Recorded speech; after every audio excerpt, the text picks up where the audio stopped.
ধাম বৃন্দাবন। বসে আছেন রাধা ঠাকুরানী, যিনি রমণীর শিরোমণি। শিরোমণি বলছে কেন না, জগতে যত মেয়ে মানুষ আছে, এইভাবে বলি, জগতে যত মেয়ে মানুষ আছে তার মধ্যে তিনি অদ্বিতীয়া, মানে তার মতো রমণী নাই, দ্বিতীয় নাই। এই যে দ্বিতীয় নাই কথাটা আমাদের এইভাবে অনুভব করতে হবে, কথাটা উপস্থাপনা করে এইভাবে। দেখুন, আমরা অনেক সময় ছেলের বৌমা যদি দেখতে ভালো হয় বা অন্যের মেয়েটি যদি দেখতে ভালো হয়, সে বিবাহিত হোক অবিবাহিত হোক, আমরা তখন কি করি? গুরুজনেরা স্নেহ করে আদর করে, হ্যাঁ, গায়ে হাত না দিই, বলি না মেয়েটি আমার লক্ষ্মীর মতো, বৌমা আমার পার্বতীর মতো, রূপে গুণে অতুলনীয়, অপূর্ব দেখতে, বলি না? আচ্ছা, আজ পর্যন্ত কখনো শুনেছেন না ভবিষ্যতে শুনবেন কোন একটি অবিবাহিত বা বিবাহিত মেয়েকে মানুষ, আমার আপনার মতো মানুষ, ছেলে হোক মেয়ে হোক, বয়সে বড় হয়ে, হ্যাঁ, স্নেহ করতে গিয়ে আদর করতে গিয়ে সে বলছে বৌমা আমার রাধা রানীর মতো? কখনো শুনেছেন না কখনো বলেছেন? শোনেননি, বলেননি। ভবিষ্যতে কেউ, পরবর্তী প্রজন্ম এই পথের পথিক হোক চাই না, কখনো তারা বলবে না মেয়েটি রাধারানীর মতো দেখতে, বলবে কখনো বলবে না। এই কারণে বলা হয়, মানে এই কারণে বলছে অদ্বিতীয়া, অনন্যায়। শুধু সাধারণ জগতে আমাদের এই জড় জগতে তো মেলেই না, এমনকি নারায়ণের ঘরণী লক্ষ্মী দেবী, শিবের ঘরণী পার্বতী, তাদের মধ্যে যে সৌন্দর্য গুণ, সেই সৌন্দর্য গুণও তার রূপের কাছে মাথা নিচু করে থাকে। মাথা নিচু করে থাকে বলেই একটা একটা কথা প্রচার আছে ভক্তির জগতে, বলছে যাহার সৌন্দর্য গুণ বাঞ্ছে লক্ষ্মী পার্বতী, যাহার পাতিব্রত ধর্ম মাগে অরুন্ধতী। কথার অর্থটা কি? অর্থাৎ লক্ষ্মী পার্বতীর মধ্যে যে সৌন্দর্য গুণ আছে, সেই সৌন্দর্য গুণ তারা বুঝতে পেরেছে রাধারানীর গুণের রূপের কাছে আমরা কিছুই নই। তাই চলো যাই তার কাছে গিয়ে ভিক্ষা করি। তাই লক্ষ্মী পার্বতী এসে রাধারানীর চরণ ধরে রূপ গুণের ভিক্ষা করে। আবার বলছে পাতিব্রত ধর্ম মাগে অরুন্ধতী। পাতিব্রত ধর্ম কথাটা খুলে বলি, মানে জগতে যত সতী নারী আছে সব থেকে শ্রেষ্ঠ সতী হলো অরুন্ধতী, মানে বশিষ্ঠ মুনির সব থেকে ছোট স্ত্রী, তার মতো সতী নাই। তার মতো সতী নাই জানি, মানি, কিন্তু শাস্ত্রই বলছে সেই সতী নারী অরুন্ধতী পর্যন্ত রাধারানীর চরণ ধরে সতীত্ব বাঞ্ছা। তার মানে বুঝতে পারছে রাধারানী কত বড় সতী। এই সব সকল কথা বিচার করে বলছে শ্রেষ্ঠ রমণী, যার জন্য পয়ার ছন্দে বলছে সে রগে সামান্য রমণী, রমণীর শিরোমণি, রমণীর শিরোমণি, বেদাদি গীতা স্তব্ধ যার গুণ বর্ণনায়, বেদাদি গীতা স্তব্ধ যার গুণ বর্ণনায়। সে নহে সামান্য রমণী, বেদাদি গীতা স্তব্ধ, বেদ গীতা স্তব্ধ হয়ে গেল রাধারানী গুণের বর্ণনা করতে। দেখুন অনেক মানুষ আছে, যে কোনো বক্তাকে, শুধু আমাকে নয়, যে একটু ভালো বলতে পারে তার কাছে আসে, যে একটু স্বাস্থ্য কথা বলে, বেশ বিশ্লেষণ করে বলছে। দেখবেন আমাদের মানুষের জানার ইচ্ছাটা ভীষণ, হ্যাঁ, যদি তাকে বলা যায় এত জেনে কি হবে, দেখবেন সে মানতে পারে না কথাটা। মনে রাখবেন ভক্তির প্রতি যত কম জানে ভক্তি তত বাড়বে, আর যত বেশি ঘাটাঘাটি করতে যাবো তত বেশি ভক্তি নষ্ট হবে। এটা হচ্ছে একেবারে খাঁটি কথা। কখনো ভাববেন না যে আপনি জানেন না বলে এড়িয়ে যাবার জন্য চাতুরালি করে কথাটা বলে না, তাহলে আমি জানি না আপনি আমার কাছে জানতে পারলেন না, যিনি জানেন তার কাছে জানেন। দেখবেন যে শাস্ত্রজ্ঞ পণ্ডিত, তার কাছে কি যখনই আপনি ভেতর ঘরের কথা জানতে চাইবেন ভগবত তত্ত্বের, তখনই দেখবেন আপনাকে বাধা দিচ্ছে, না এখানে থেমে যাও, ঢোকার চেষ্টা করো না, পুরে ছাড়খাড় হয়ে যাবে। যতটুকু জেনেছো তা নিয়ে থাকা, বেশি জানার চেষ্টা করো না। না হলে গীতায় বললো কেন? কিন্তু জীব শিক্ষা অর্জুনকে একেবারে উপলক্ষ করে জীবকে শিক্ষা দিল। অর্জুনকে বলেই দিল কৃষ্ণ, অর্জুন এই কয়েকদিন ধরে দেখছি তুমি শুধু একের পর এক প্রশ্ন করে যাচ্ছ, প্রশ্ন প্রশ্ন প্রশ্ন। আচ্ছা বলো তো অর্জুন, তোমার এত জেনে কি হবে? এত জেনে কি লাভ? কেন এত জানার ইচ্ছা? কি হবে জেনে? মন মানা, ভক্তি করো আমাকে, মনটা না। হরে কৃষ্ণ। তো অর্জুনকে বলেছিল ভগবান শ্রীকৃষ্ণ শ্রীমুখের বাণী। এখন আমরা সংসারী মানুষ, আমরা এই কথাটা কিন্তু ভাবি, আচ্ছা মনটা কি করে দেবো? আমরা তো সংসারে আবদ্ধ। আমাদের মায়াটা সন্তানের প্রতি, আমাদের মায়াটা গুরুজনের প্রতি, স্বামীর প্রতি, কারো স্ত্রীর প্রতি, মায়াটা ছড়িয়ে গেছে পরিবারের প্রতি। তা এই মায়া কাটিয়ে তাকে স্মরণ করবো কি করে? এর সুন্দর একটি দৃষ্টান্তমূলক কথা বলেছেন আমার পরমারাধ্য গুরুদেব ওং বিষ্ণুপাদ ডক্টর মহানামব্রত ব্রহ্মচার্য। তিনি শ্রীমুখে বলছেন আমাকে উদ্দেশ্য করে। আমি যখন তার কাছে বসলাম কথাটা জানার জন্য, তখন তিনি বলছেন শোনো কৃষ্ণ, মনটা কিভাবে দেবে? বলছে পর পুরুষে আসক্তি রমণী যেমন, পর পুরুষে আসক্তি রমণী যেমন গৃহে আবদ্ধ থেকেও সর্বদা পরপুরুষের ভাবনায় ভাবিত, তোমরাও জীব গৃহে আবদ্ধ থেকে কৃষ্ণ ভাবনায় ভাবিত হয়ে থাকে। কথার দৃষ্টিভঙ্গি যদি আপনি খারাপ দিকে নিয়ে যান তাহলে কিছুই লাভ হবে না, আর দৃষ্টিভঙ্গি যদি আপনি ঠিক রাখেন তাহলে এই কথা থেকে শিক্ষা লাভ যে সত্যি পরপুরুষে আসক্তি হতেই পারে। মনে রাখবেন বিবাহিত জীবনে কারোর বিবাহিত জীবনে আগে বা পরে ভালোবাসা আসে, ছেলেদের ক্ষেত্রে আসে, মেয়েদের ক্ষেত্রে আসে, এটা ধারা, এর জন্য লজ্জার কিছু না। আজকে সমাজ লজ্জা দিচ্ছে, কিন্তু ঘটনা জানবেন আমাদের সমাজ অনেক কিছু অনেকভাবে গঠিত, প্রথম থেকে অনেক কিছু ভুল আছে। দেখবেন আমি কথা একটা দৃষ্টান্ত দিয়ে বলি যে এই যে ইউটিউব চ্যানেল আছে, হ্যাঁ চলছে, হয়তো এই কথাগুলো বাদ দিয়ে সব রাখবে, এর কথা বোঝানোর জন্য কথা বলা, এই যে সবার মধ্যে দাঁড়িয়ে আছে, হ্যাঁ এক শ্রেণী মানুষের কিন্তু ধারণা যিনি দাঁড়িয়েছেন তিনি আমাদের থেকে আলাদা। তা আলাদা যখনই এখন ধরুন এই কীর্তন চলছে, আমার দেহের ধর্ম, আমি কি বললাম আপনারা একটু বসুন, অপেক্ষা করুন, নামের মধ্যে থাকুন, আমি একটু ওয়াশরুম থেকে আসি। ওয়াশরুম মানে ধারণাটা চলে গেল, তার মানে এক কথায় আমি পটিতে যাচ্ছি। যেই পটি বলবো কেউ বুঝতে পেরে হাসবে, কেউ বুঝতে না পেরেও হাসবে। আচ্ছা বলুন তো দেখি, পটি পেলে পটি বলবো না কি বলবো? ফুল তুলতে যাচ্ছি, আস্তে কি বলুন, বলুন কি বলবে মানুষ? কি বলবে? ফুল তুলতে যাচ্ছে না মধু খেতে যাচ্ছে? আমাদের সমাজটা এইভাবে গড়া।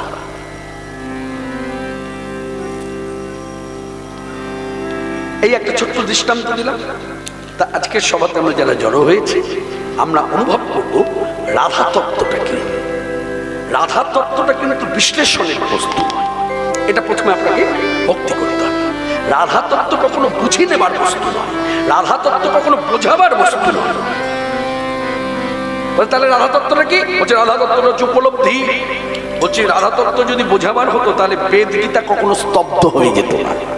আপনি তো মানুষ কোন ছাড়, বেদ গীতা স্তব্ধ হয়ে গেছে তার কথা বলতে। তাই এখানে সুন্দর একটি আখর আপনাদের সামনে উপস্থাপনা করি, এই আখরটাকে অনুভব করুন। যিনি এই আখরটি গাইছেন তিনি হলেন আমার পরমারাধ্য গুরুদেব পরম বৈষ্ণব বিষ্ণুপাদ ডক্টর মহানামব্রত ব্রহ্মচার্য। তিনি বলছেন রাধা তত্ত্বামৃত মনা, রাধা তত্ত্বামৃত মনা, রাধা তত্ত্বামৃত মনা, রাধা তত্ত্বামৃত মনা, সবার হৃদয়ে স্ফুরণ হয় না রাধা তত্ত্বামৃত মনা, সবার হৃদয়ে পূরণ হয় না শ্রী রাধার কৃপা বিনা, ও সবার হৃদয়ে পূরণ হয় না, শ্রী রাধার কৃপা বিনা, সবার হৃদয়ে পূরণ হয় না রাধা তত্ত্বামৃত মনা। মানে আপনি বিশদভাবে কি বলবেন? আস্তে, আপনি বিশদভাবে কি বলবেন? আপনি যদি কণাও বলতে চান, কণাও যদি বলেন, জানবেন রাধারই কৃপা ভিন্ন, তার কণাও বলা যাবে না। লেখাপড়া করেও বলা যাবে না, পড়েও বলা যাবে না। রাধা তত্ত্ব হচ্ছে অনুভব। আজকে দেখো রাধা তত্ত্বের অনুভব নাই বলেই তো আজকে আমাদের বেশি সংখ্যক এক শ্রেণী মানুষের ধারণা রাধারানী হলো কৃষ্ণের স্ত্রী, কৃষ্ণ হলো রাধারানীর স্বামী। আমি বেশি শাস্ত্রের ভেতরে যাব না, বাইরে থেকে বলি, একটু সাধারণ কথা ভাবুন তো।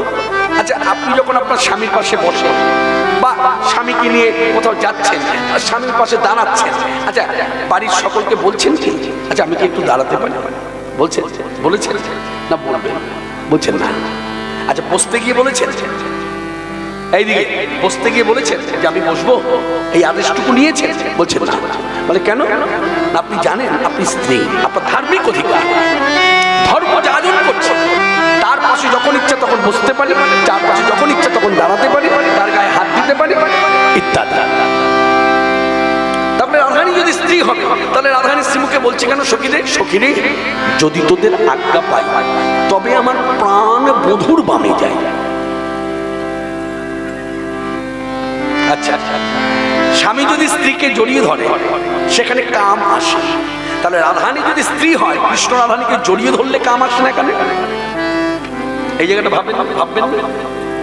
আপনাকে সুন্দর একটা কথা বলি, অনেকে বলে এত গোপীর মাঝে থেকেও কৃষ্ণ বলছেন ব্রহ্মচারী, কি করে সম্ভব? এত মেয়ে মানুষকে জড়িয়ে ধরেছে, গলা ধরেছে, হাত ধরেছে, তারপরও ব্রহ্মচারী বলছো। এই কথা নিয়ে আপনার প্রশ্ন, বলে তাহলে শুনুন মন দিয়ে। আচ্ছা মেলা ঘুরেছে? মেলা এই বিভিন্ন জায়গায় মেলা বসে, ঘুরেছে? বলে হ্যাঁ কত মেলা দেখেছি।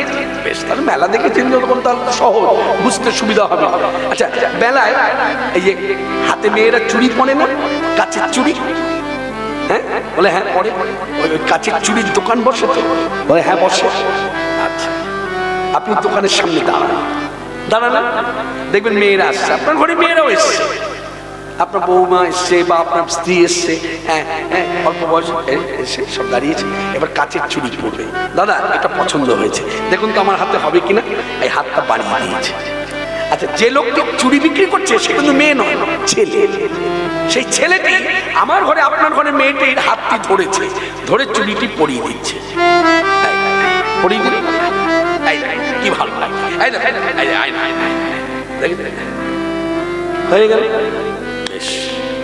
9:30 পর্যন্ত মেলা, এবার ছাপ বন্ধ হবে, প্রত্যেক দোকান বন্ধ হয়ে যাবে, সব বাড়ি হ্যাঁ যারা দোকান সাজিয়েছে তারা ওখানেই থাকবে, আর এমনি যারা মেলায় এসেছে ঘুরতে তারা বাড়ি চলে যাবে।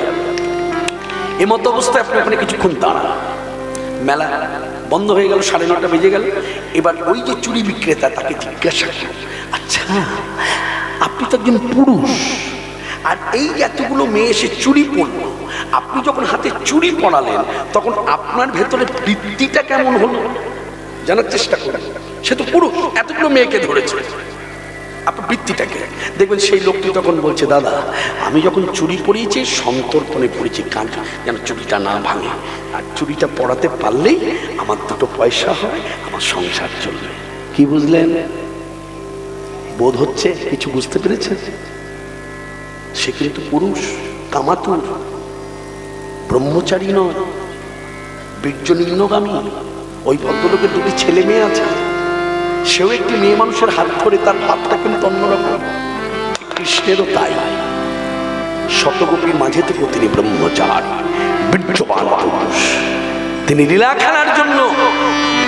আরেকটা কথা শুনুন, এই যে জড়িয়ে ধরেছে না, আপনি দেখছেন তিনি রমণীকে জড়িয়ে ধরেছে, কিন্তু না, তিনি তার ছায়াকে জড়িয়ে ধরেছে, যার জন্য সেখানে কাম নাই। এই পরবটা আপনি করুন, পরীক্ষাটা আজকে রাত্রে তো হবে না, ভোর হয়ে যাবে, আকাশে সূর্য উঠবে ঠিক বেলা 12টার সময়। সূর্য যখন মধ্যগগনে তখন আপনি এই খোলা মাঠে এসে দাঁড়াবেন, আপনার ছায়াটা পড়বে। আচ্ছা আপনি ছেলে বা মেয়ে, ছেলেদের মধ্যে কাম ভাব আছে, মেয়েদের মধ্যে আছে, আপনি ছেলে বা মেয়ে হয়ে এই ছায়াটাকে আপনি জড়িয়ে ধরুন তো, জড়িয়ে ধরে দেখুন তো আপনার ভেতরে কাম আসছে কিনা। বলছেন না। কি বুঝলেন? কৃষ্ণ তার নিজের ছায়াকে নিজে জড়িয়ে ধরেছে, সেখানে কাম আসবে কি করে? নিতাই গৌর হরি হরি। এইভাবে যদি আমরা এই রকম দৃষ্টিভঙ্গি নিয়ে যদি আমরা লীলা আস্বাদন করি, তাহলে জানবেন লীলা লীলাই থাকে, না হলে সব শেষ। আপনার এই ভেতরে লীলা আস্বাদন করতে গিয়ে যদি বাইরের জগতে ভাবনা চিন্তা চলে আসে, যার জন্য দেখবেন সাধু সন্ত বৈষ্ণবেরা বলছে, শোনো লীলা তোমার বোধগম্য হবে না, তুমি আগে দেহ গঠন করো, যার জন্য হরিনাম আগে দেয়। দেখবেন অনেক মানুষ আছে এখনো পর্যন্ত দীক্ষা হয় হরিনাম আশ্রয় করে আছে। কেন? হরিনাম আশ্রয় করলে দেহ গঠন হয়, চিত্ত গঠন হয়, চিত্ত গঠন হলে তবে লীলা ধরা যায়। না হলে লীলা শুনে মনে হবে যেন ঘরেও জড়াজড়ি, পাড়ায়ও জড়াজড়ি, এখানেও লীলাতেও জড়াজড়ি, তাহলে তো এক হয়ে গেল। এই অপরাধ, যার জন্য জীবের উচিত যুগটা কলিযুগ, যুগটা হরিনামের যুগ।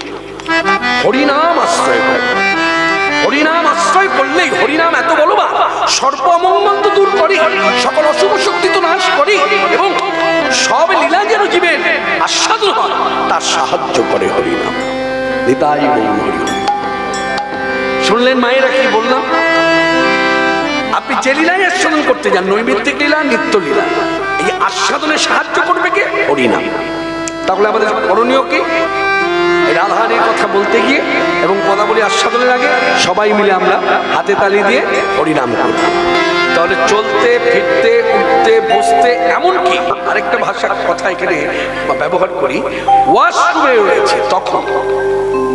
তবে এখানে একটা কথা আছে, এই শিক্ষাটা মানে আমার মতো সাধারণ বক্তা কখনো দিতে পারে না। এই শিক্ষা ওয়াশরুমে আছে বলছে, তখন সাধু সন্ত বৈষ্ণব মহাত্মা তারা বলছে শুনুন, ওয়াশরুমে যখন থাকবেন তখন ঠোঁটটা ফাঁক করবেন না, কারণ ঠোঁট ফাঁক করে জীব নেড়ে তবে তো হরিনাম করতে হয়। সেই সময় এটা করবেন না, ঠোঁট ফাঁক করবেন না, জীব নাড়বেন না, মুখটা বন্ধ রাখবেন। মুখটা বন্ধ রেখে হরিনামের যে স্বরূপ, হরিনামের স্বরূপ কি বলুন? কি স্বরূপ? হরিনাম তো আমরা সবাই করি, স্বরূপ কি? হরিনামের স্বরূপ হচ্ছে সাক্ষাৎ শ্রীকৃষ্ণ। এই রূপটাকে আপনি সেই সময় স্মরণ করুন, মুখটা বন্ধ, কেন ওখানে কথা বলা যায় না, উচিত না, মুখটা বন্ধ আছে, কিন্তু স্মরণ করছি কাকে? কৃষ্ণকে। কেন বলছে ওই সময় স্মরণ করতে বলছে, কেন উচ্চারণ না করে? বলছে ওই সময়ে যদি বিধির যদি লেখা থাকে যে আমার শরীর থেকে প্রাণটা ওয়াশরুমে আমি যতক্ষণ আছি ওর মধ্যেই যাবে, তাহলে কি হলো? আমার আসা যাওয়া সার্থক হলো, এই মানুষ জন্মটা আমার সার্থক হলো, কারণ আমি কৃষ্ণ স্মরণ করতে করতে প্রাণ ছেড়ে দিয়েছি। তাই ওখানে ভুলেও কখনো উচ্চারণ স্মরণে থাকতে হবে। তাই এই হরিনাম আশ্রয় করে হরিনামের মান্যতা দিতে হবে, যুগ কলিযুগ। তবে আমার রামচরিত কথা শোনা সার্থক, গীতা পাঠ সার্থক, ভাগবতের কথা শোনা সার্থক, পদাবলী পদ পদাবলীর দ্বারা গঠিত কীর্তন শোনা সার্থক, করা সার্থক। হরিনাম যদি না থাকে, হরিনাম যদি আশ্রয় না করি, তাহলে এই যা কিছু বললাম সব মিথ্যা, সব মিথ্যা, সব মিথ্যা। কেন? যে যুগে আপনি আছেন, জন্ম পেয়েছেন মনুষ্য জন্ম, পিতা মাতাকে অবলম্বন করে বিষ্ণুর কৃপা, বিষ্ণুর কৃপা ছাড়া তো মনুষ্য জন্ম হয় না, হয় কি? পাখি জন্ম বিষ্ণুর কৃপা ছাড়া হয়? হ্যাঁ, জন্তু জানোয়ার যে এসেছে জগতে বিষ্ণুর কৃপা ছাড়া হয়? বিষ্ণুদেবের কৃপা না হলে হয় না। অনেকের ধারণা মদন দেব কাম, কাম না, মদন দেবের তাড়নায় কি হয় জানেন? মদন দেবের তাড়নায় কামনা বাসনা বাড়ে। এই যেমন একটা ওড়না করেছি, মদন দেবের কাজটা কি দেখেন, এই যে একটা ওড়না করেছে, আরো দুটো করবো, এই একটি কাজ। সন্তান সন্ততি বাবা মা হতে গেলে বিষ্ণুর কৃপা যতক্ষণ সেখানে প্রবেশ না করবে, যতই মিলন হোক সন্তান আসবে না। যার জন্য শাস্ত্র লিখে দিয়েছে সঙ্গমে শ্রীধর, শ্রীধর প্রিয় সঙ্গ। হ্যাঁ, শ্রীধরকে স্মরণ করুন, দেখবেন আপনি সন্তানের বাবা হবেন। আপনি স্বামী স্ত্রী আছেন, সন্তান জন্ম নিলে গ্রামের লোক আপনাকে বলবে অমুকের বাবা, অমুকের মা। আজকের সভাতে আমরা যারা এসেছি, রাধারানী বসে আছেন বৃন্দাবনে, রমণীর শিরোমণি মধ্যস্থলে বসে আছে, আর তাকে ঘিরে বসে আছে 8টি সখী। এই 8টি সখীর মধ্যে একজনের নাম ললিতা। তার কথাটা কেন বলছি? ললিতাকে বলা হয় রাইপ্রিয়া, মানে ললিতার সাধ্য আছে, সাহস আছে, যখন তখন যে কোনো অবস্থাতে রাধারানীর গায়ে হাত দিয়ে কথা বলা। অন্য মনুষ্য হতেই পারে, রাধারানী অন্যদিকে মন আছে, তখন ডেকে কথা বলা। যেমন বিশাখারও সাধ্য নাই, চম্পকলতা ইন্দুরেখা এত সখীর নাম কারোর সাধ্য নাই, ললিতার আছে। তা এই মুহূর্তে রাধারানী একটু অন্যদিকে তাকিয়ে আছে, চোখের পলক পড়ছে না, কি যেন ভাবছে। তা সবাই দেখছে আর বলা বলি করছে, হ্যাঁ রে, যাকে ঘিরে প্রতিদিনই বসে থাকি সে কখনো বলে তোরা কৃষ্ণ কথা বল, আমি শ্রবণ করব, আবার কখনো বলে আমি বলছি তোরা শ্রবণ কর, কিন্তু সেই কারণের কথা বলছে না, তেমন আনবো না। কি হয়েছে ওর? তখন ললিতা বলছে, দাঁড়া রাধে, যেই রাধে বলে ডেকেছে, ললিতা আমায় কিছু বলছিস? আচ্ছা কি ভাবছিলে তুমি এতক্ষণ? কার ভাবনায় ভাবিত ছিলে? তোমার নয়ন দুটি দেখে মনে হচ্ছিল যেন কার অন্বেষণে পাখি ঘুরে বেড়াচ্ছে, কাকে খুঁজে বেড়াচ্ছে, এমন ভাব কেন? তখন রাধারানী বলছে, সখী কি আর বলি, তোরা আমার শিশুকালের সঙ্গিনী, আমার কাছে যখন বসে আছিস আমার মনের কথাটা তোরা বোঝার চেষ্টা কর। ওরা বলে আমায় কৃষ্ণ কলঙ্কিনী, কৃষ্ণ কলঙ্কিনী, বলে ওই যায় কৃষ্ণ কলঙ্কিনী, যায় কৃষ্ণ কলঙ্কিনী, সবাই বলে আমায় কৃষ্ণ কলঙ্কিনী, কৃষ্ণ কলঙ্কিনী। তাহলে আমার দোষ কি? না, আমি আমার বধূ কৃষ্ণকে ভালোবাসি বলে আমায় কালিমা গায়ে মাখতে হলো, আমার কলঙ্কের ডালি মাথায় নিতে হলো। আমার প্রশ্ন, ভালোবাসা কি দোষ? ভালোবাসা কি অন্যায়? ভালোবাসা কি অপরাধ? বলছে না, আসলে তা নয়। তাহলে এই মথুরা মণ্ডলের মধ্যে সব শ্রেণীর মানুষ আমার বধূ কৃষ্ণকে ভালোবাসে, কিন্তু কোথায়? কেউ তো কালিমা গায়ে মাখলো না, কেউ তো কলঙ্কের ডালি মাথায় নিল না। তাহলে কি আমার কপাল মন্দ? আক্ষেপের সুরে যা বললেন, বহু পরে এসে বসুরামানন্দ ঠাকুর আমার আপনার মতো সাধারণ স্তরের মানুষকে জানাবার জন্য তিনি পদ রচনা করলেন। শুনুন রাইধনের শ্রীমুখের কথা। নন্দের নন্দন শনে দোষী নহে কোন জনে, নন্দের নন্দন শানে দোষী নহে কোন জানে। বলে বলে বকুলে আছে হেন নারী আমার মতন, বকুলে লেগে আছে হেন নারী আমার মতো।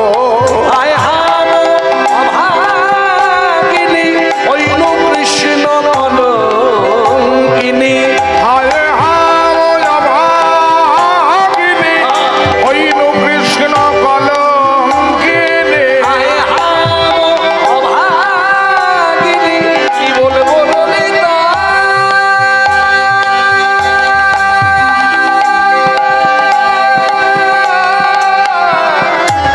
কবি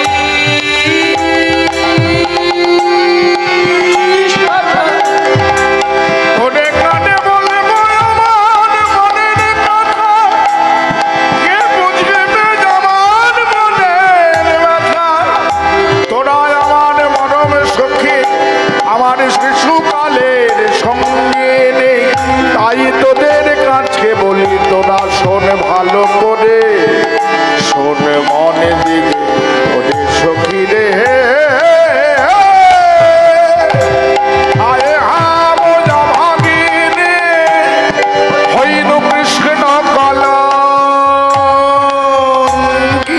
কহিতে নয়নে বহে বাড়ি, কি বলবো সখী, কৃষ্ণ প্রেমে সবাই অন্ধ, কৃষ্ণ প্রেমে সবাই অন্ধ। আমার কেবল ভাগ্য মন্দ, কৃষ্ণ প্রেমে সবাই অন্ধ। ওরে আমার কেবল ভাগ্য মন্দ, ওরা দেয় আমায় কাল মন্দ, ওরে আমার বেলায় ভাগ্য মন্দ, ওরা দেয় আমায় কাল মন্দ। ওরে আমার কেবল ভাগ্য মন্দ, আমি কৃষ্ণ প্রীতে বন্ধ। কহিতে নয়নে নয়নে বহে বাড়ি, কি বলবো সখী রে। কহিতে নয়ন বহে বাড়ি। রাধারানী যখন কেঁদে কেঁদে কথাগুলো বলছে, তখন ললিতা এই বসনাঞ্চলে রাধারানীর চোখের জল মুছিয়ে দিচ্ছে। কাঁদিস না, কাঁদিস না, দুঃখ করিস না। বলে কেন হবে না দুঃখ, কেন হবে না খেদ? আচ্ছা, যারা আমার কলঙ্কের কথা গেয়ে বেড়ায়, যারা আমার নিন্দা চর্চা করে বেড়ায়, তারা কি জানে না শাস্ত্রে লেখা আছে, অন্যের যে অপযশ কহিতে শুনিতে দোষ, অন্যের যে অপযশ কহিতে শুনিতে দোষ, আছে হেন বিধির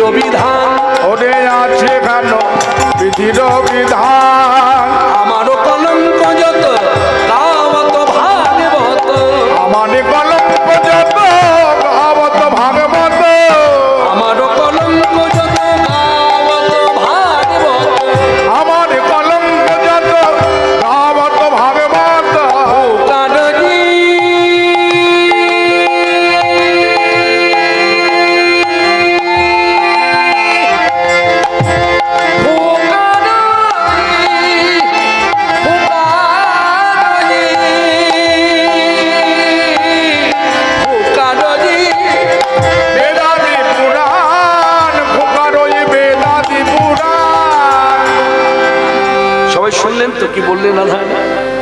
আচ্ছা ভাবটা দেখলেন তো রাধারানী ভঙ্গিমা যখন বলছে আমারও কলঙ্ক যত গাওয়াত ভাগবত, ভাগবত যখন বলছে তখন হাতটা জড়ো করে শ্রদ্ধা ভক্তি এইরকম ভাব প্রকাশ করে। আর যখন বেদ পুরাণের কথা বলছে তখন হাত দিয়ে দেখা যায় বেদ পুরাণে লেখা আছে। কি বুঝলাম? অন্তর্হিত কথা, অন্তরের অনুভব দিয়ে চিন্তা করতে। এইখানে চৈতন্য চরিতামৃতের কথাকে একটু স্মরণ করতে হবে। চৈতন্য চরিতামৃতে ঝামরপুরে কৃষ্ণভক্ত শিরোমণি বৃদ্ধ কৃষ্ণদাস কবিরাজ গোস্বামী পাদ রঘুনাথ দাসজির জীবনী কথা বর্ণনা করেছেন পয়ার ছন্দে। সেখানে আপনি যখনই ওই গ্রন্থ আপনি পড়াশোনা করবেন বা গ্রন্থের কথা যখন শুনবেন রঘুনাথ দাসজির জীবনী কথা, তখন দেখবেন একেবারে শেষ দিকে রঘুনাথ দাস যখন সবকিছু ছেড়ে দিয়ে ওই পুরীতে গেলেন, সাক্ষাৎ চৈতন্য কৃপা থেকে বঞ্চিত হলেন না, তখন চৈতন্যদেব তাকে মনের মতো করে গড়লেন। এই মনের মতো করে গড়তে গিয়ে কি শিক্ষা দিলেন? বলে শোনো রঘুনাথ দাস, শেষের কথাটা ধরুন, আগে অনেকগুলো কথা বলেছে সে কথা আমাদের আলোচনা না করলো। শেষে বললেন অমানি মানদ কৃষ্ণ নাম সদা লবে। কি বললেন? অমানি মানদ। অমানি মানদ কথার অর্থ হচ্ছে খুব সহজ, বলছে যে তোমায় মান দেবে তাকে তো তুমি মান দেবে, যে তোমার মান নষ্ট করবে, তোমাকে আঘাত করে কথা বলবে, তাকেও তোমার মান দিতে হবে। তাহলে এখানে কিন্তু আমরা সিদ্ধান্তটা পেয়ে গেলাম যে গোটা বৈষ্ণব জগতে আমরা বৈষ্ণবের যে আচরণ আমরা চোখে দেখতে পাই সব কিন্তু এসেছে ব্রজে রাধা ঠাকুরানী থেকে। ব্রজে রাধা ঠাকুরানী থেকে এসেছে। চালান করেছে কে? এই বাংলায় এদিকে চালান করেছে কে? চালান করেছেন ভগবান চৈতন্যদেব।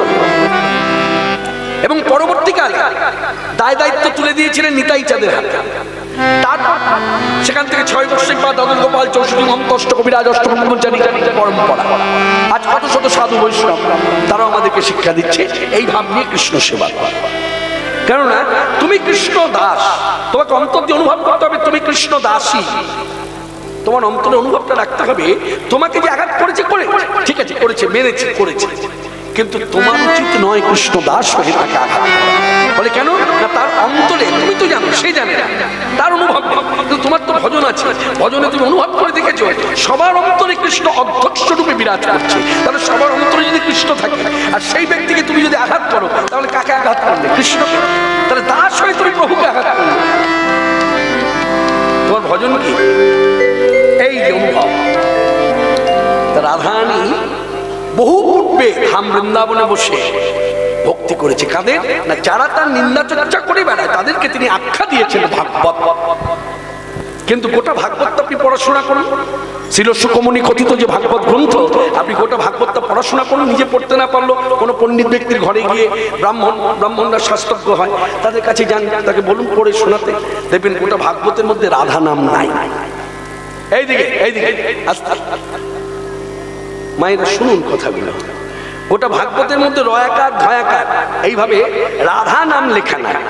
এই লেখা নাই বলে এক শ্রেণীর মানুষের ধারণা ভাগবতে রাধা নাই। কিন্তু মনে রাখবেন রাধা ছাড়া ভাগবত হবে না, হতে পারে না। রাধানী আছেন, সূক্ষ্মভাবে আছে। ভজনের অনুভব থাকলে তবে তাকে দর্শন হবে। যার অনুভব নাই, ওই উপন্যাস পড়ার মতো যারা পড়াশোনা করবে ভাগবত, উপন্যাস শোনার মতো যারা শুনবে তাদেরকে কোন উপলব্ধি হবে? ভজনীয় কথা। তা সেই রাধা ঠাকুরানী বললেন আমার কলঙ্ক যত গাওয়াবত ভাগবত ফুকার ওই বেদাদি পুরাণ, আমার কথা বলে বেদ পুরাণে, আমার কথা বলে বেদ পুরাণে, কলঙ্ক গায়ে ভাগবতে কি বলবো সখী তোদের কাছে, কলঙ্ক গায়ে ভাগবতে কি বলবো সখী তোদের কাছে, কলঙ্ক গায়ে ভাগবতে কথা বলে বেদ পুরাণে, ফুকার ওই বেদাদি পুরাণ, ফুকার ওই বেদাদি পুরাণ। এই শোন, এইদিকে এইদিকে, এই যে ললিতা, এই বিশাখা, এই যে আস্তে আস্তে, কি হয়েছে? কি খুব গরম লাগছে? আস্তে আস্তে আস্তে সবাই যেন চঞ্চল না হয়।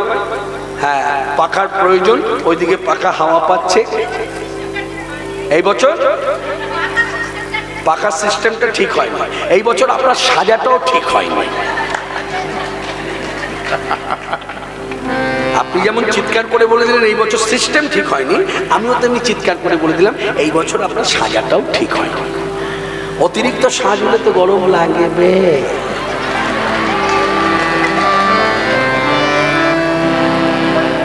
আস্তে আস্তে এই দিকে আনন্দের হাতে সবাই আমরা আনন্দ করে হরিনাম শুনবো, আনন্দ করে হরিনাম করব। এখানে আমি কাউকে আঘাত দিতে আসিনি, কারো কাছ থেকে আঘাত পেতেও আসিনি, দুটো কথাই শুনি। অতএব আনন্দের হাতে আনন্দের মধ্য দিয়ে ভগবত তত্ত্ব। আহা, রাধা ঠাকুরানী বলছে শোন, এই দেখ দেখ দেখ দেখ আমার কথা বলে বল বলো, তাতে আমরা কিন্তু বলবার আবার ভঙ্গিমা করে বলে। এইদিকে অন্যভাবে নেবেন না তো। দেখবেন মেয়ে মানুষেরাই মেয়ে মানুষের নিন্দা চর্চা যখন করে না, ভঙ্গিমা করে বলে, ভঙ্গিমা করে বলে। পায়ে ধরে ক্ষমা চাইছি, আমিও তো একজন মেয়ে মানুষ, আমি মেয়ে মানুষ হয়ে আর কি বলি। হ্যাঁ,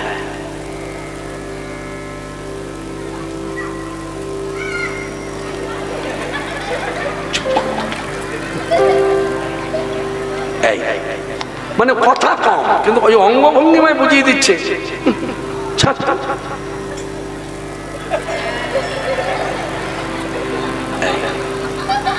হরে কৃষ্ণ। ওরা কেহ গায়ে ধীরে ধীরে, কেহ গায় উচ্চস্বর, কেহ গায়ে ধীরে ধীরে, কেহ গায় উচ্চস্বর, কেহ গায়ে ধীরে ধীরে, কেহ গায় উচ্চস্বর, কেহ গায়ে ধীরে ধীরে গায় উচ্চস্বর, কেহ বাজপয়ে মনে মনে, কেহ বাজপয়ে মনে মনে। কিছুক্ষণ আগে অঙ্গভঙ্গিমা করে যে দেখালাম, এটা হলো বহিরাঙ্গের নিন্দা চর্চা করবার বহিরাঙ্গের একটা অঙ্গভঙ্গিমা। আর ভক্তির পথে আপনিও করেন, আমিও করি, যদি গুরুচরণ আশ্রয় করে থাকি। কখন না, গুরুদেব যখন দীক্ষা দেয় তখন, গুরুদেব যখন শিক্ষার ঘরে নিয়ে যায় তখন।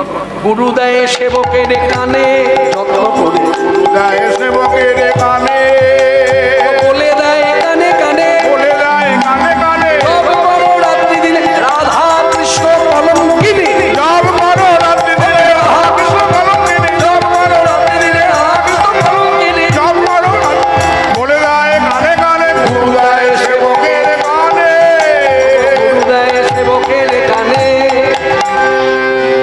কি বুঝলি? গুরুদেব সেবকের কানে। এরপরও বলছিস আমার দুঃখ কেন হবে, কেন খেদ হবে? হ্যাঁ, তোরাই বল। তাই আমি কি ভেবেছি জানি, এই যারা আমার নিন্দা চর্চা করে বেড়ায়, হ্যাঁ, আমি তাদের প্রত্যেককে অভিশাপ। তখন ললিতা বিশাখা চিত্তা যারা ঘিরে আছে সখীগণ বলছে, সখী কিছু মনে নেও না, তুমি তো কৃষ্ণ পদদাসী, তুমি যে এই যে বললে অভিশাপ দেব, তোমার মুখে শোভা পায় না, তোমার হৃদয় তো সরল, তাই তো তুমি কৃষ্ণদাস, তা তোমার মনে তো সংকীর্ণ, তুমি অভিশাপ দেবে। তুমি জানো অভিশাপের ফল কি হয়? তুমি যাকে অভিশাপ দেবে তার তো গায়ে লাগলো, এবার তিনি যাদেরকে রেখে যাবে সেই ফল তাদের গায়ে লাগবে। এইভাবে যখন কথাটা বলেছে তখন রাধারানী শুনে অনুভব করে বলছে, শোন, প্রথমে বলেছিলাম অভিশাপ দেব, এবার তোদের মুখের কথা শুনে আমার বলতে ইচ্ছে হয় অভিশাপ দেবই, হর্ষই যোগ করে দিলেন, মানে দেবই। তখন ললিতা বলছে, তো দাও, তোমার যখন ইচ্ছা হয়েছে দেবে তো দাও। তখন রাধারানী শ্রীমুখে অভিশাপে দিলেন। সেই অভিশাপের কথা বর্ণনা করলেন আমার বসুরামানন্দ ঠাকুর বৈষ্ণব মহাজন পদকর্তা মহাজনী কথা বলিতে, আমার কথা বলবে যারা আমার মতন হবে তারা, আমার কথা বলবে যারা আমার মত হবে তারা, আমার কথা বলবে যারা, বলবে যারা আমার মতন হবে তারা, আমার কথা বলবে যারা আমার মত হবে তারা, বসিয়া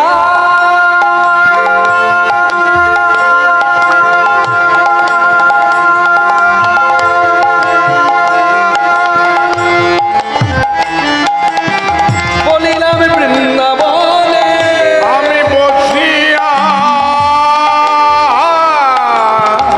বলিলাম বৃন্দাবনে। এবার কথাটা নিয়ে একটু আলোচনা করি ছোট্ট করে।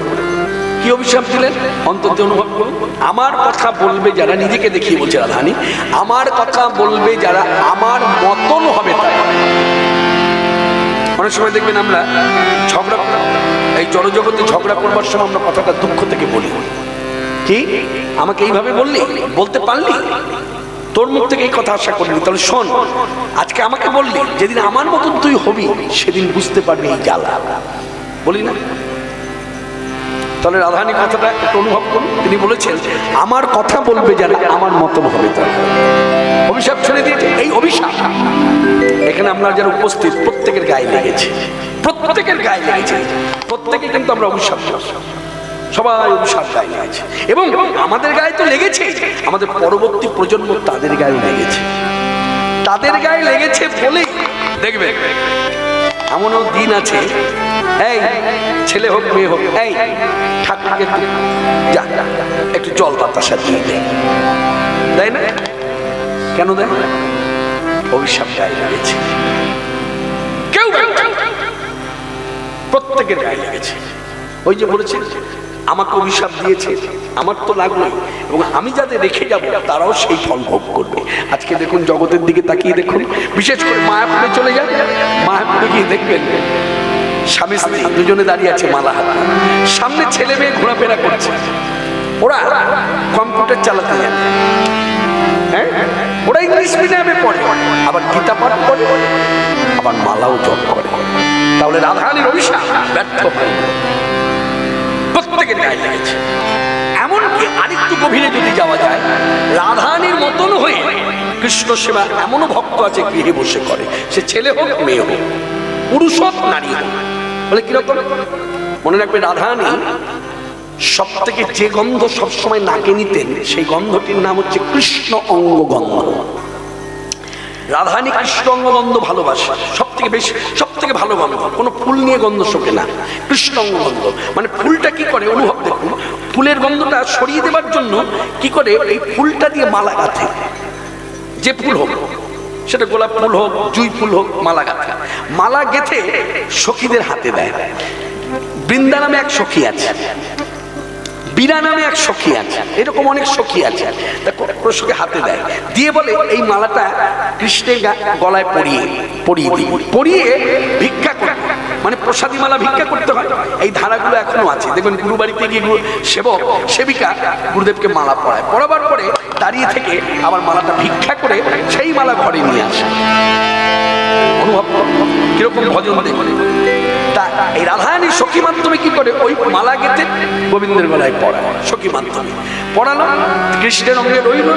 খানিকক্ষণ থাকার পর সখী আবার ভিক্ষা করলো, ভিক্ষা করে এনে রাধারানীর কাছে দিল। রাধারানীর কাছে যখন দিল, তখন রাধারানী এই মালা নিয়ে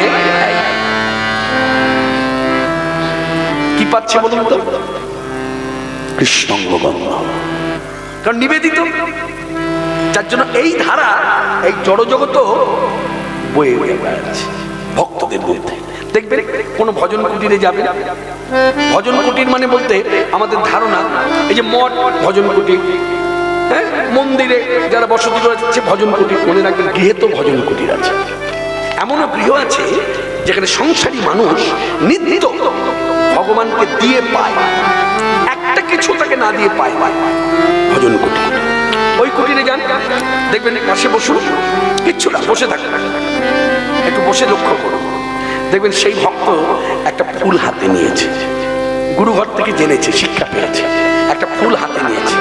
তার আগে চন্দনের তুলসী পত্র মাখিয়ে ফুলের উপরে দিয়েছে, দিয়ে দেখবেন এই হাতটা এইভাবে করে বীজ জপ করছে 10 বার। বীজ জপ না করলে তো নিবেদন হয় না। বীজ জপ যেই হয়ে গেল, হাতটা ধুয়ে নিল, ফুলটা হাতে নিল, নিয়ে গোবিন্দের চরণে দিয়ে দিল, দিয়ে উঠে যাচ্ছে, ওখানে বসেই আছে, বসে বসে চোখ বন্ধ করে ধ্যান করছে। এবার ধ্যান কি করছে সেটা তো আপনি জানেন না, তবে জানা যায়। সব এই সাধু সন্ত বৈষ্ণবের সঙ্গ করলে তারা বলে সেই সময় কি ধ্যান করে জানো? প্রত্যেকের ধ্যান এক। এইদিকে গোবিন্দের চরণে ফুল দিয়ে, নিবেদিত ফুল দিয়ে যারা বসে থেকে ধ্যান করে, তাদের ধ্যানে স্মরণমনন কিন্তু এক। বলে কি না, গোবিন্দের চরণে আছে 19টি চিহ্ন, আর রাধা ঠাকুরানীর চরণে আছে 19টি চিহ্ন। তাহলে মোট কত হলো? 38। এই 38টি চরণ চিহ্ন তখন ওই সেবক বা সেবিকা বসে বসে ধ্যান করে। তো ধ্যান করতে একটু সময় লাগে, 20-25 মিনিট কেটে যায়, কেটে গেল। যেই কেটে গেল, এবার ওই খানিক পরে সেই সেবক সেবিকা ফুলটা তুলে নিল, তুলে নিয়ে আগে তুলসী পত্রটা সরিয়ে নিল, একটা পাত্রে রাখলো, হাতটা ধুয়ে নিল, ধুয়ে নিয়ে এবার ফুলটা এই নাকের কাছে ধরেছে। কি পেল অনুভব করে বলুন, কি পেল? হ্যাঁ কি পেল মা বলুন বলুন। এই যে এতক্ষণ তো বললাম, বলুন কি পেল? ফুলের গন্ধ নয়, কৃষ্ণাঙ্গ গন্ধ। কেন ফুলটা তো কৃষ্ণ নিবেদিত, তাহলে কৃষ্ণ মাখামাখি হয়েছে অঙ্গের সঙ্গে, তাহলে কৃষ্ণাঙ্গ গন্ধ। এই প্রক্রিয়া মেনে এখনো ভক্ত গৃহে বসে সাধনা ভজন করে। তাহলে রাধারানী অভিশাপ ব্যর্থ হয়নি। রাধারানী বলেছে না আমার কথা বলবে যেন আমার মতন হবে তারা। তাহলে রাধারানী কৃষ্ণাঙ্গ গন্ধ ভালোবাসে। এই জড়জগতে এমনও ভক্ত আছে সে কৃষ্ণাঙ্গ গন্ধ ছাড়া অন্য কোনো গন্ধ সে নাকে নেয় না। সে কামনা করে না যে আমি ওই গন্ধ পাবো, আমি কৃষ্ণাঙ্গ গন্ধ পাবো। তাই আমার কথা বলবে যারা আমার মতন হবে তারা, আমার কথা বলবে যারা আমার মতো হবে তারা, বসিয়া বলিলাম বৃন্দাবনে, আমি বসিয়া বলিলাম বৃন্দাবনে, পশুরাম আনন্দ দুঃখে বচন নাশ ঘুরে মুখে, পশুরাম আনন্দ দুঃখে বচন নাশ ঘুরে মুখে, ধারা বহে ধারা বহে ধারা বহে যুগল নয়নে, ধারা বহে যুগল নয়নে। আস্তে এই জায়গাটা একটু ধরে না বললে বোঝা যাবে না। আচ্ছা আপনি কি বুঝলেন? আস্তে এইদিকে মায়ের মা এই যে, আচ্ছা ওকে ডাকলেন কেন আপনি? খোঁচালেন কেন ওকে? তা পাকা দিয়ে হাওয়া দিয়ে দে। আস্তে আস্তে কাছে পিঠে বাড়ি কি? বাড়ি কি কাছে পিঠে আপনাদের? তা নিয়ে যান, ঘরে নিয়ে যান। শিশু মানুষ কষ্ট পাচ্ছে, কোলের শিশু, কাঁদাবেন না কাঁদাবেন না। এদিকে কথার দিকে মন রাখুন। আচ্ছা আপনি তো ভজন শিখ, দেখে তো মনে হচ্ছে প্রসাদ ভোজি স্বরূপ করে আছে। আচ্ছা এই যে কথাগুলো আলোচনা হলো কি বুঝলেন? এবার শেষ কথাটা ধরুন, ধারা বহে যুগল নয়ন, একটু ধরিয়ে দিই। আচ্ছা কোনো মানুষ যখন কাঁদে তখন দুই চোখ দিয়ে জল পড়ে না এক চোখ দিয়ে জল পড়ে? হ্যাঁ এইদিকে একজন জামা খুলে দিচ্ছে, 10 জন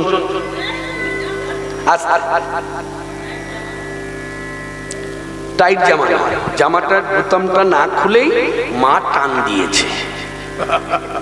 মানে এটা কি বলুন তো, এটা যদি বাবার চোখে পড়তো তাহলে খবর ছিল। আমাদের মতো লোকের চোখে পড়ে তো কিছু হবে না।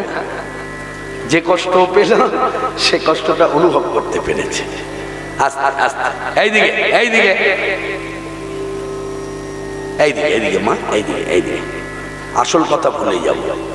আচ্ছা যখন কেউ কাঁদে তখন দু চোখ দিয়ে জল পড়ে। আচ্ছা দু চোখ দিয়ে যদি জল পড়ে তাহলে বসুরামানন্দ হচ্ছে পদকর্তা, মহাজনী পদ। দু চোখ দিয়ে যদি জল পড়ে তাহলে বাবা লিখলো কেন পদাবলিতে ধারা বহে যুগল নয়নে? কথার অর্থটা কি? কথার অর্থটা হলো রাধারানী কালিমা গায়ে মেখেছে, কলঙ্কের দানি মাথায় নিয়েছে, এই আক্ষেপ নিয়ে তিনি তো কাঁদছেন। সবাই বলে কলঙ্কিনী, তার চোখের জল দেখে যিনি পদ রচনা করেছেন তিনিও হাউ হাউ করে কাঁদছেন। তাই লিখে দিলেন বসুরামানন্দ বচন নাশ ঘুরে, বসুরামানন্দ দুঃখে বচন নাশ ঘুরে মুখে, ধারা বহে যুগল নয়নে, ধারা বহে যুগল নয়নে। আচ্ছা রাধারানী কলঙ্কিনী বলে তিনি কাঁদছেন, বসুরামানন্দ কাঁদছে কেন? সেই জায়গাটা আলোচ্যের বিষয়। বসুরামানন্দ কাঁদলো কেন? বসুরামানন্দ কাঁদছে এই কারণে যে এর পরেও কি তোমরা বলবে আমার রাধা অসতী? এর পরেও কি তোমরা বলবে আমার রাধা কলঙ্কিনী? এর পরেও বলবো?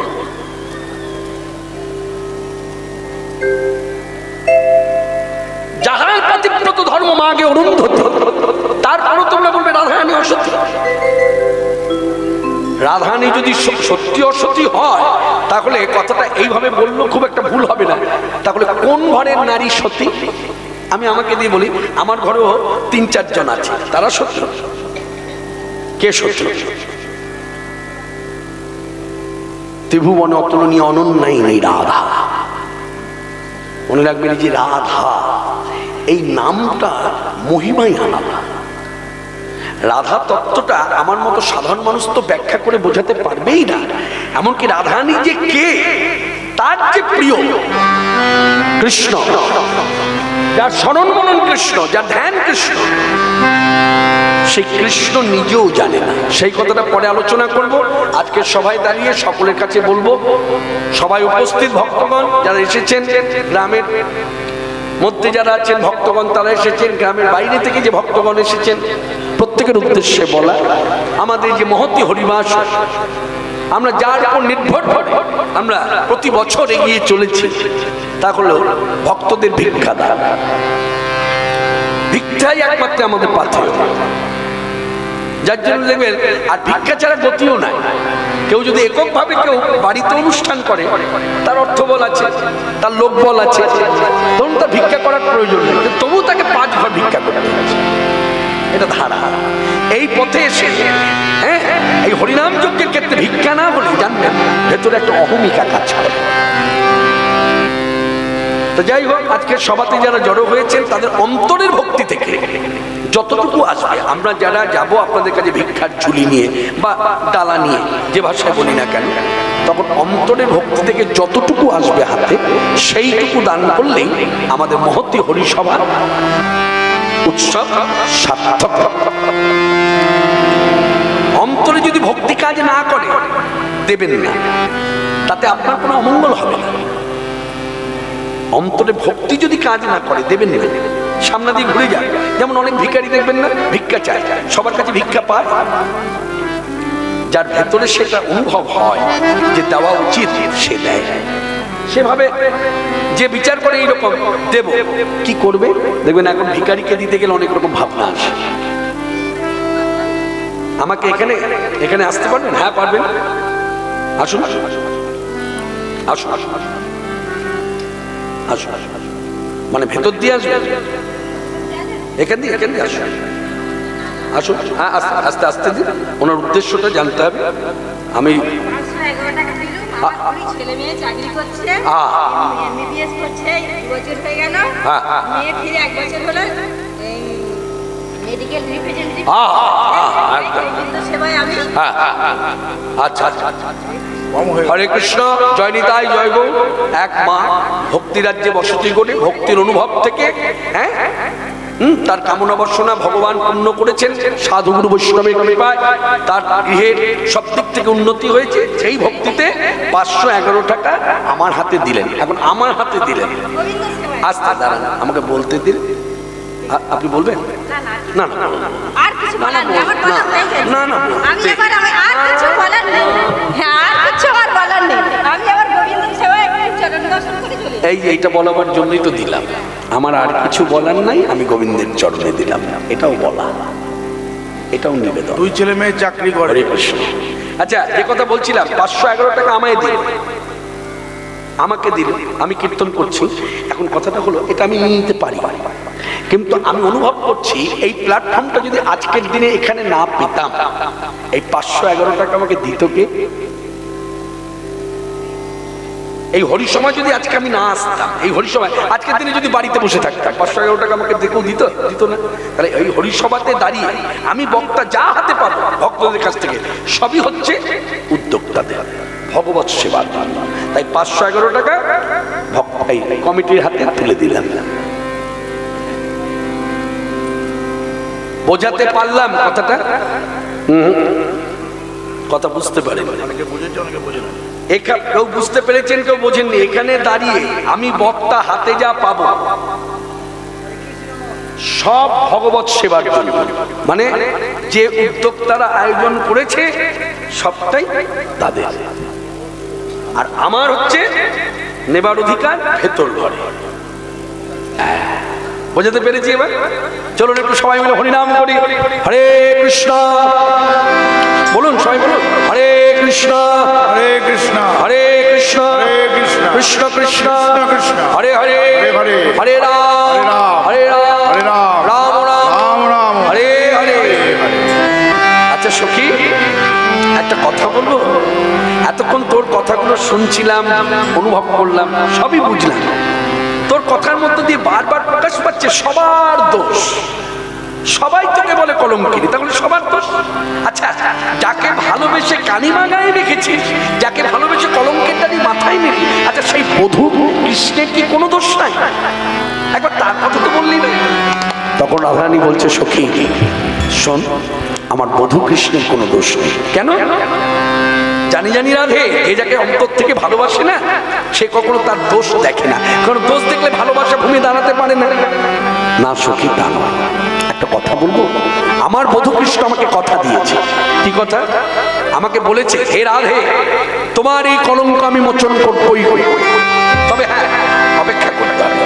আসুন অমাবস্যা রাত্রি, আমি বাঁশি বাজাবো, আমি ডাকবো তোমাকে, তোমরা সবাই আমার ডাকে সাড়া দেবে, মিলিত হবে নিধুবন। সেখানে প্রমাণ করে দেবো আমার রাধা সতী নয়, সতী আমার রাধা কলঙ্কিনী নয়, নিষ্কলঙ্কিনী রাধা। তখন ললিতা বলছে, সখী তোর কথা বুঝলাম, তাহলে বলতে ইচ্ছে হয় একবার তাকিয়ে দেখতো আজকে রাত্রিতে আকাশে চাঁদ আছে। না না, পূর্ণচন্দ্র তো দূরের কথা, অর্ধচন্দ্র। বলছে না, কেমন মনে হচ্ছে বৃন্দাবন? বলে ঘুটঘুটে অন্ধকার, আজকে রাত্রিটা হচ্ছে অমাবস্যা। ওই বাঁশি তো বাজলো না, তাহলে কৃষ্ণ গুণ কীর্তন করতে হবে। তাহলে কৃষ্ণ নামের এমনই গুণ, কৃষ্ণ কথা শুনে কৃষ্ণবাসী,